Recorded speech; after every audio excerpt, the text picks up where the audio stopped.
The road to the Next.js conference has brought me here to our office in Oslo, where I'm going to speak to some of the people that make the amazing things that I get the privilege of showing off on stage. This is Cody. He is, what's your job description here? What's your job title? That's a good question.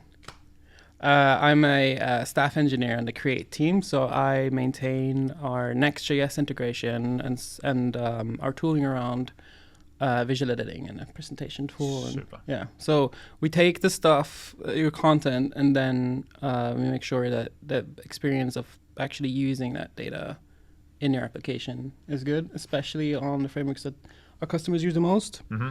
And that's currently Next.js by far, but you also see a lot of Remix and Hydrogen and Astro. So my job is we have to know a lot in many frameworks, but on the most used ones like Next.js, we have to dive in and be able to answer any questions and provide good primitives. That's cool. So that's my job, and that means a lot of React. A lot of React. And that's good. And actually, that's kind of what I want to speak about. Even though like this series is like Road to Next.js Conf, I want to speak a bit about the React Compiler Working Group, because that's a new thing coming with React 19, but React Compiler and React 19 aren't the same thing. That's right. They're separate things, but we're part of the working group. Is that right? Yes, we are.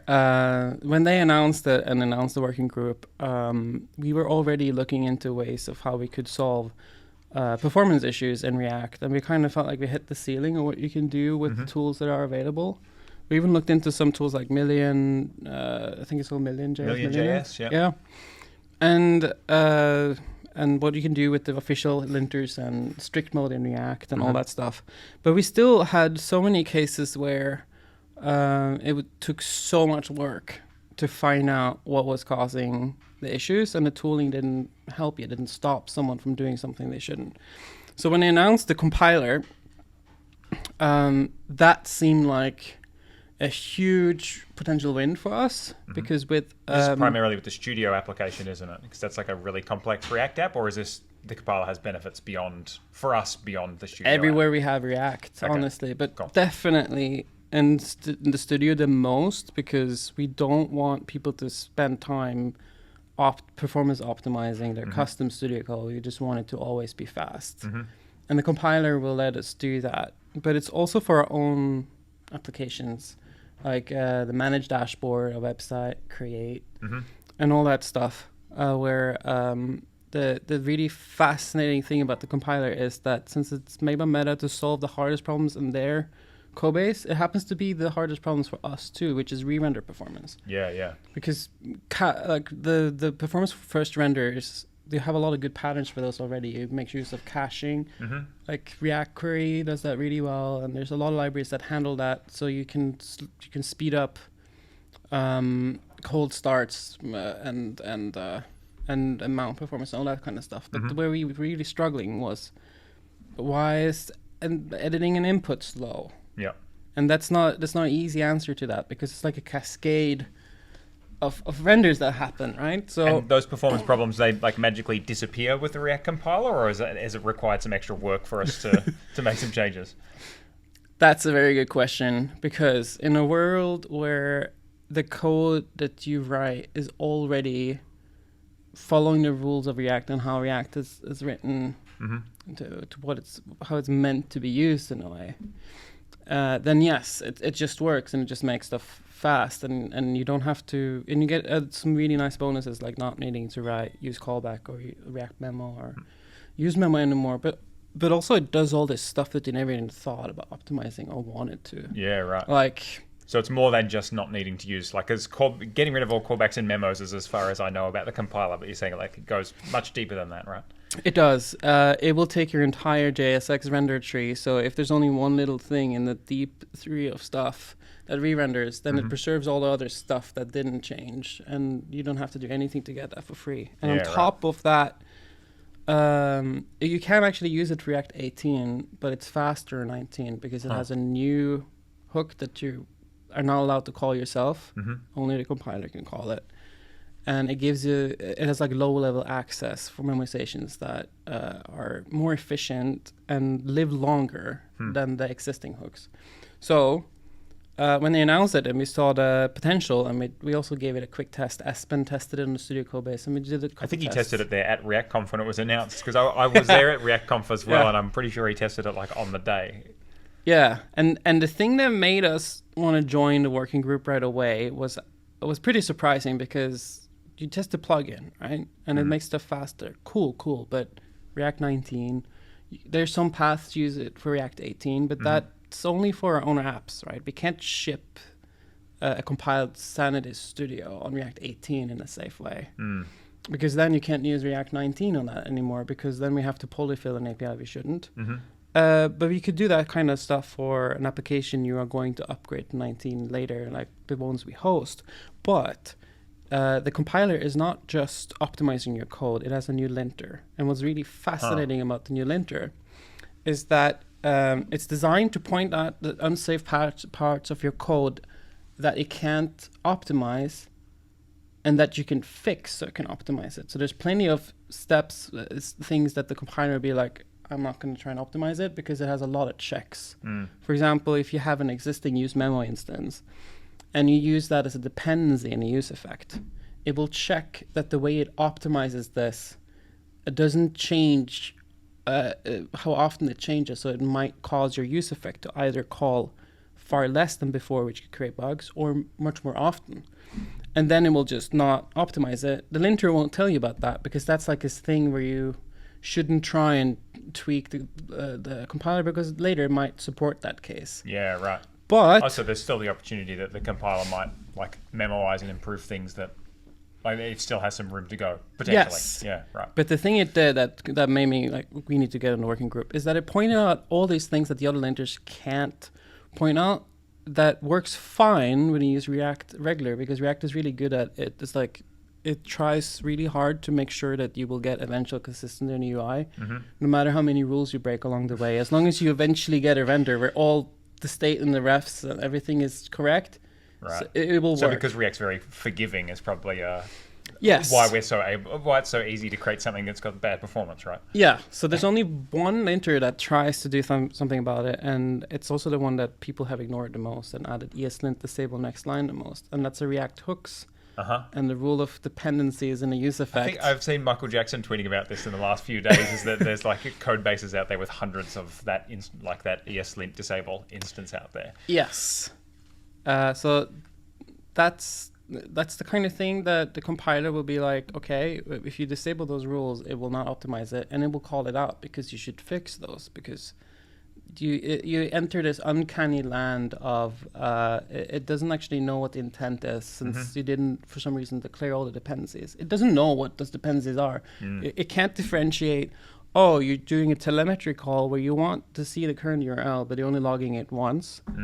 So the compiler can't know your intent behind disabling a rule, so there's other ways you need to solve those. Yeah, right. But the really cool thing is that it catches all these other stuff that we consider bugs. Yeah. For example, using ref.current during render.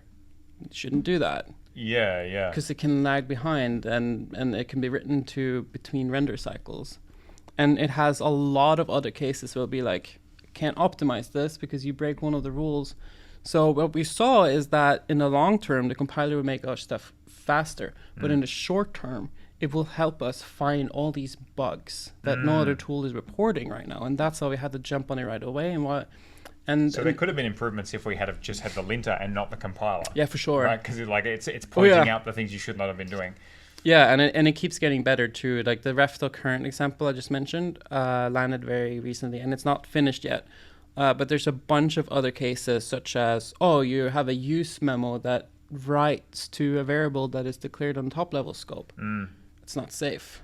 Oh, it's really? a side effect in a use memo. I thought doing it out of top level was supposed to be the safe way to declare stable but not in a use memo. Oh, really? You should do that in a use effect. See, I'm learning something already. This is terrific. And the reason for that is in concurrent render mode, where React can choose to render stuff in the background. Then a component might be rendered twice. Where first time it's the fast path where it's rendering something that is synchronously, like editing an input. But it also might render in response to a slower path, like it's rendering a search results list as well, but it's giving it the previous value because it takes longer. Now, in that case, the use memo hook will fire in both cases, which can lead to inconsistency in what variable you will end up with that is written in use memo. It's only use effect that is guaranteed to be called when it should in these concurrent scenarios, because use effect won't fire on the background render. It will fire after that is reconciled, and you're kind of like in sync. So even though use memo and use effect both have dependency arrays, they get fired at different times? Yes.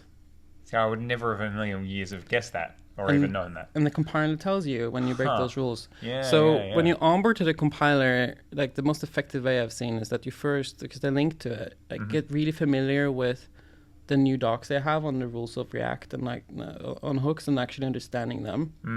And with that in mind, then you know what to be on the lookout for in your code base and fix. That makes sense to fix now, and the stuff that you don't really need to fix or compile. That's what I'm wondering. Like, so you're saying like there's improvements to our code and performance that we'll probably start getting now before we even make the move to 19 and the compiler, just because we're sort of being shown better patterns by that linter. Exactly. That's cool. So, and the last part is that like the whole strategy they have for releasing the compiler, it makes sense for us because right now they're focusing on apps and gathering feedback based on real world usage and performance metrics. And we just tested it on manage on one screen, and it had like almost 10 times faster re-render with the compiler on. Yeah, right. So we see pretty significant gains on, it's almost like the more... And manage is a Next.js app. So there we go, there's the tie through. And it's almost as if the more brownfield or the less optimized, the messier code base is, the better the candidate it is for the compiler, especially if it re-renders a lot. Yeah. That's very cool, because often, like, I think if you only read Twitter for your development advice, it'd be you've got to junk something and start over again. But to have a tool come in and actually fix something that's like manages how many years old at this point, studios how many years old at this point, and yeah, that's awesome. So we want to be part of that flow already, but then down the line, especially I think it's stage 3 where they want to work with library authors to figure out how to ship this with bundling and those kind of concerns. Then of course we are very invested because we have to bundle for so many different targets that deal with a lot of very like intricate details. Like take Next.js. If you in the future want to ship the studio and it needs to be compiled, then that's fine because that's in the browser because the React compiler is for browser code, not server components. But if you ship something that is supposed to render like portable text, for example, that is supposed to work regardless of what you use it in. So if you use it in the server component, it only renders on the server. If you use it in a client component or in Remix or something in the browser, it renders there. How would you compile that? Because now we have a little problem because you can't compile it for a server component. That's not how it's got two different. there's no re-renders there. It doesn't make sense. So of course we care a lot about that whole side of things. So that's why it also made sense for us to be in a working group so we can give our feedback to the team and on what we need out of these things. Which benefits everyone, since like everyone that wants to ship React libraries to the frameworks that people are using will benefit from that work. So we really invested in that too. It's been pretty fascinating, like all the stuff that I also didn't know until the compiler told me about the thing, and then I had to figure out how to fix this thing, and then I learned how to do things in idiomatic React way. I want to share 2 of them. It strikes me that the compiler is like this mythical entity in a way, like the way you're speaking about it is like things I didn't know until the compiler told me. It's like it's come from another planet. But it kind of makes sense if you think about it, because it's forcing your app to work when React is favoring performance instead of being forgiving.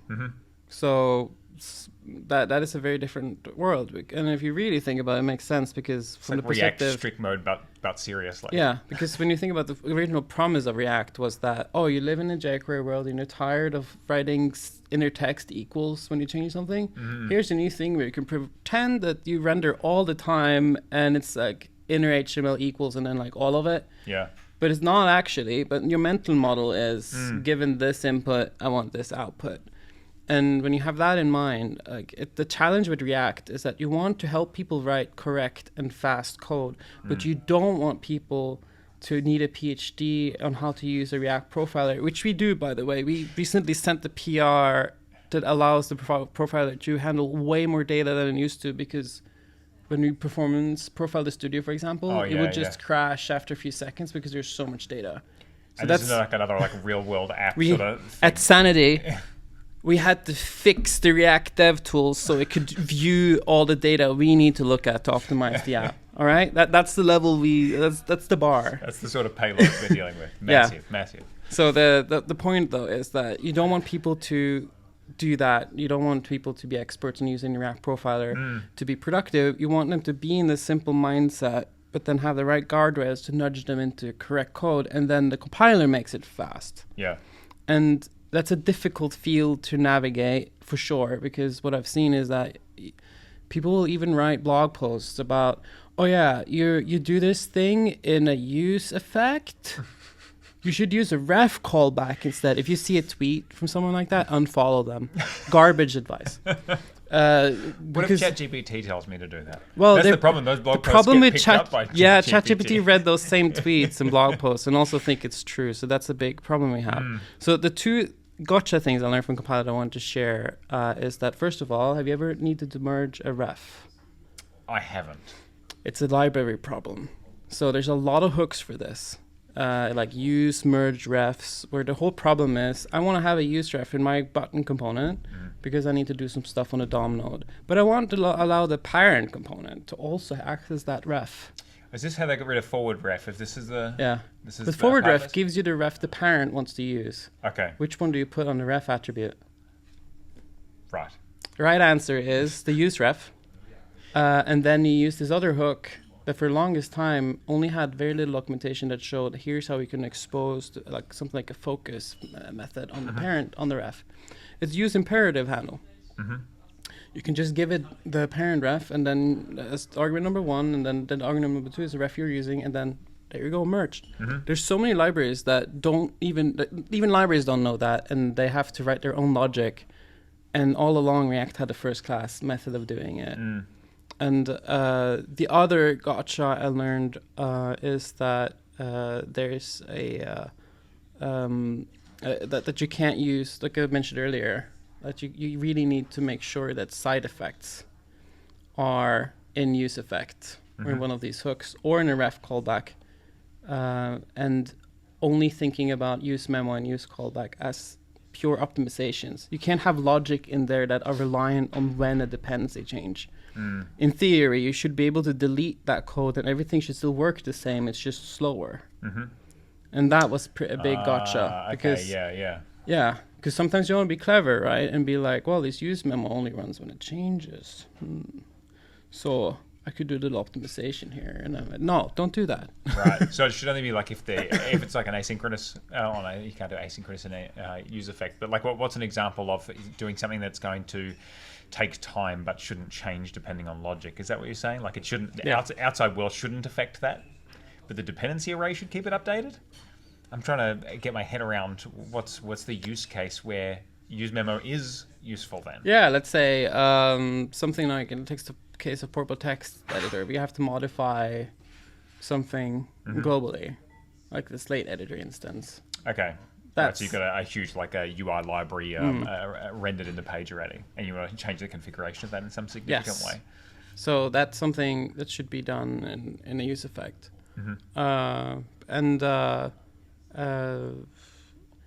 Just really being strict there, and as well with the ref handling. It just shouldn't read from a ref during render, because it's one of those things that it seems to work. It always works. What's the big deal? But then, and it works in your app, right? Because eventually, maybe something else is causing you to always have an extra render after it change. So even though there is multiple steps in your render loop where that value is lagging behind because it's set after render, but you're reading from it in render.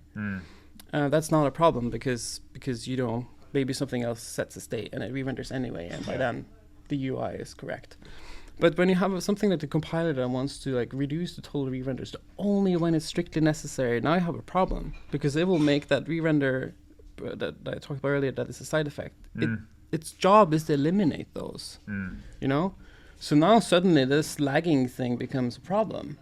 And the fact that your render function was never actually pure, it's like pushed to the surface. So, and that's also why using the compiler to debug has been very helpful, because there's a lot of cases where you otherwise, since React is so forgiving, it might be difficult to reproduce something like a race condition where maybe an infinite render happened. Yeah. And you have to do multiple steps to get into that state where that happens. Yeah. And maybe there's even a difference between strict mode or not for that happening, and it's hard. Yeah. But the compiler will be like, okay, I'm assuming everything is pure and following the rules, and then optimizes it in such a way that those kind of things will happen right away. You have a bug like that, infinite render happens right away. You should find the bug sooner. Yeah, because your app will crash. Yeah. So instead of your user telling you that when they tried to press a button, something didn't work, and you have to try and retrace those steps like a private investigator, you instead try and load your app after you turn on the compiler, and now React says that it can't re-rendered 1,000 times like that. Something is wrong. In your experience, does this make it like more fun? Because I know there's a certain amount of catharsis in like squashing bugs. So like, does having those bugs thrown in your face sooner make it like more enjoyable to program, or is it more annoying because you've got to sort of address things earlier, where in React 18 you can just sort of get away with it until it becomes a problem? It is more enjoyable. Okay. Yeah, because it feels like a tool when you use it that way, to like, okay, I'm gonna step 1 use a linter to find issues in my code and then fix them, and then step 2 I'm gonna turn the whole thing on and test and see how much faster it is. Then it's very fun and enjoyable. Cool. But I've seen if you go in with the other mindset of only thinking about it like optimization, it can be pretty frustrating because you turn it on and then it's not clear why something didn't work, which is kind of the problem with compilers usually, because it's not fully clear what it actually did, right? And the more optimizations it does, the more it has changed the code you're looking at and the code you're running. Yeah. And that makes it trickier to debug, right? But I've never seen that happen when, like in a code base that didn't have linter errors, I've never had a problem with the compiler. Okay. This only tends to happen when you have linter warnings in your code or in one of the libraries you've been ignoring them. you're using. Yeah, or maybe you just turned it on and it's a big project and you want to see how much faster it is. You aren't there to like fix the project. That's not why you're there, right? I do like it though. Like it sounds like it gives and it takes away, right? Because it will give performance updates, but it will also require you to do some work. But I think that it sounds like a blessing and a curse in that way, and that makes it sound really interesting. Yes, and it has also changed the way I write code quite a bit. So when I'm writing code that needs to work on everything, then I have to, go back to the world of, I have to remember to use memo and all that stuff. But in all of the projects I've done since then, where I'm actually working on something else, like we did a style components benchmark. We're working on a new demo for Next.js Conf right now that does fun stuff on live events. In those code bases, I'm not writing any use memo or use callback anymore. Or React memo. I can just do all of these things that make my code very easy to iterate on and read.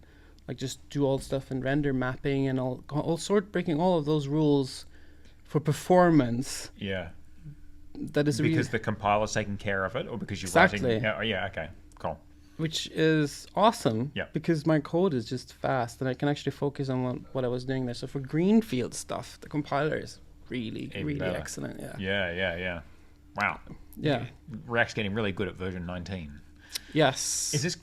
Is this going to be a breaking change for the studio? Like, is it going to have to be a version 4? Has that discussion even been had yet? I always like to go too far ahead. But like, is it that big of a? Because I know like the wider ecosystem, for example, like Frame of Motion, I know is not fully compliant with 19. So like, is there going to be some pain though? There's 2 paths because you can use the compiler in 2 ways. We could definitely ship letting you use the compiler on your custom code as a non-breaking change, because all we would need to do is check, are you on React 19? And you need to use Sanity Deploy, of course, and Sanity Dev. So embedded studios, that's a different tale. Yeah, okay. But then if you use Next 15 and embedded studio, then you can already use the compiler. Yeah, because it's already on 19, yeah. But for our own use case, that's something we could do that isn't breaking, because we are going to support React 19 and 18 for V3. Yeah. but we can't ship a because we talked to the team about this, and we also got feedback from Tim over at Next.js, and of being mindful that we don't introduce fragmentation in the overall ecosystem.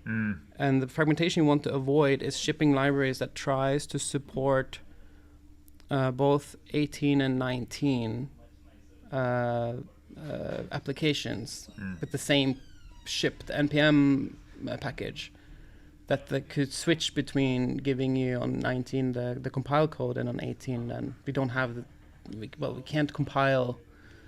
There's no way of shipping library code that uses the compiler that works on both. And the reason for this is that on React 18 you can polyfill like the new runtime cache API so that it will work on React 18.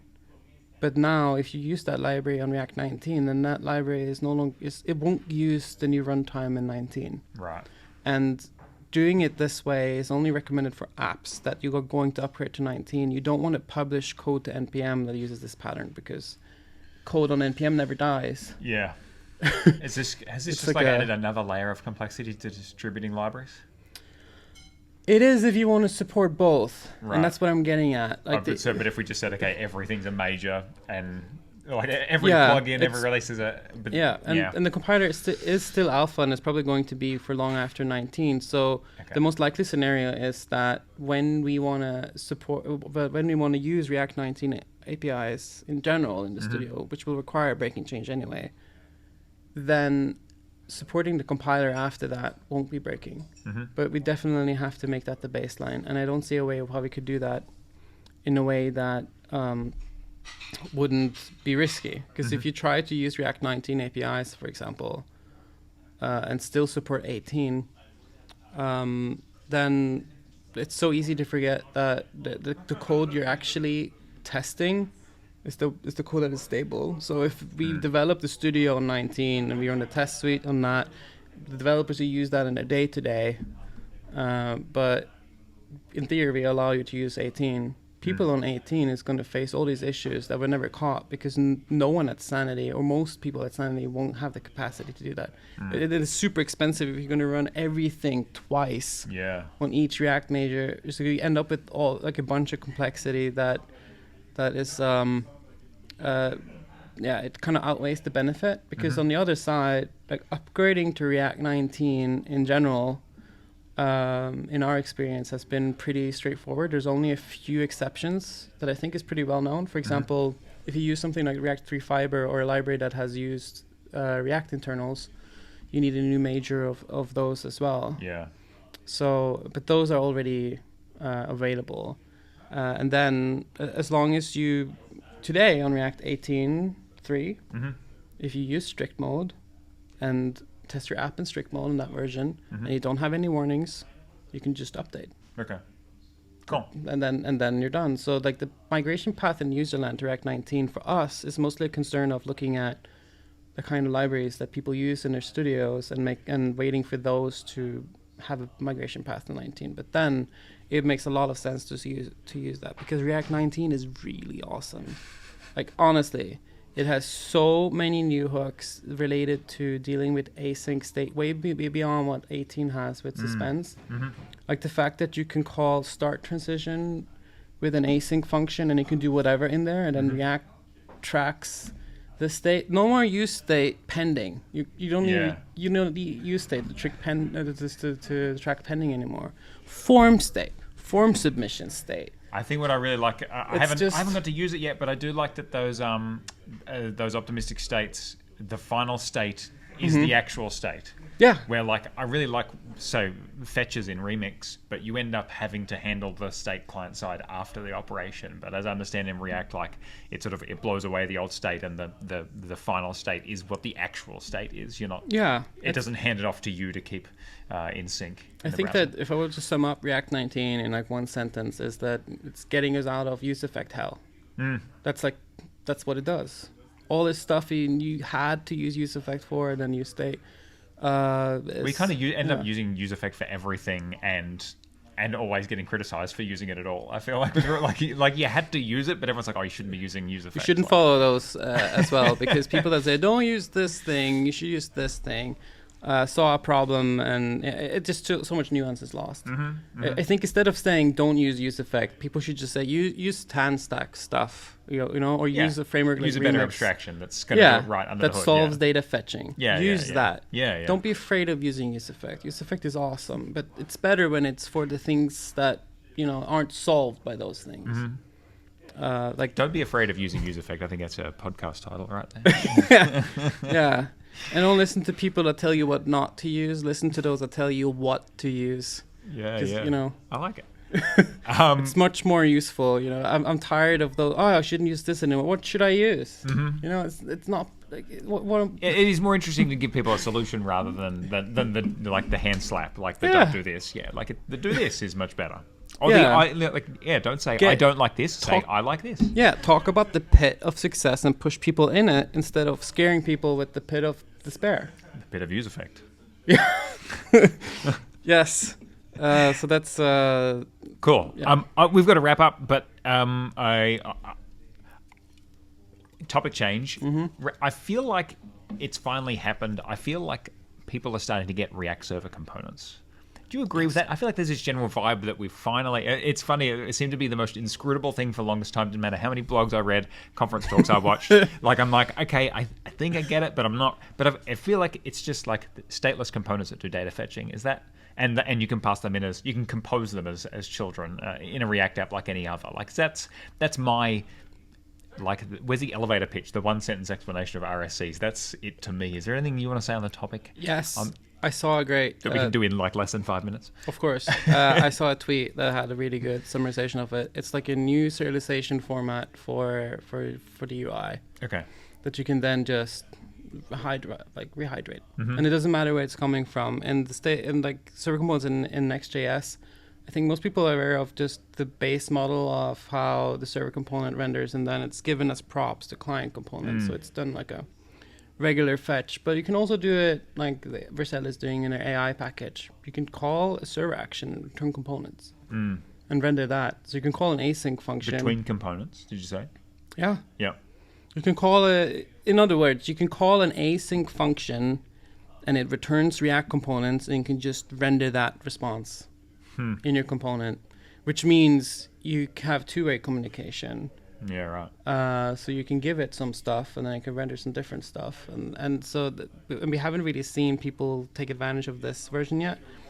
But that does mean that the fact that serverless React server components today, like the way Next.js does it, is only one way. There's no reason why you couldn't push server components over an event source or a WebSocket or some other source. And it's a serialized format, right? So it doesn't have to come from your server. It's like any server could send you. You could spin up a Cloudflare worker that renders something that needs to be live, and then it will just push that back and forth, and you don't have to... Yeah, so you can like isolate the thing that needs to be live from the stuff that needs to be cached. So it's kind of like jQuery all over again. And so the premise of my question was, I think people are like just starting to cotton onto RSCs, but the fact is like the story could be like even bigger than that. Like there's probably use cases we haven't fully unpacked yet. Yes, it's just the ability to render something in one location, and then you can spin that up somewhere else.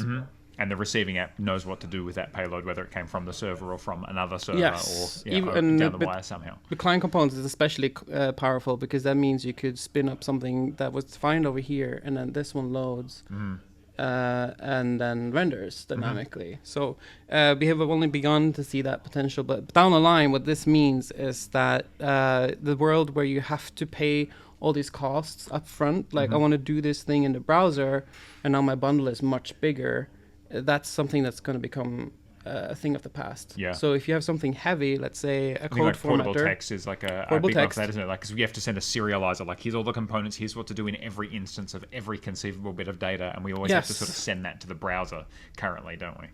Exactly. Yeah. So with that, you could potentially build up this portable text render that gets more and more complex over time, but you can reuse on all these different services. And the only thing left for the ecosystem to solve is exactly how we transfer those client components. Yeah. So, awesome. I'm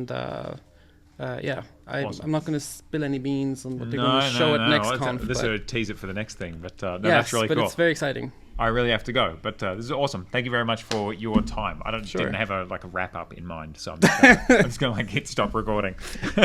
Works.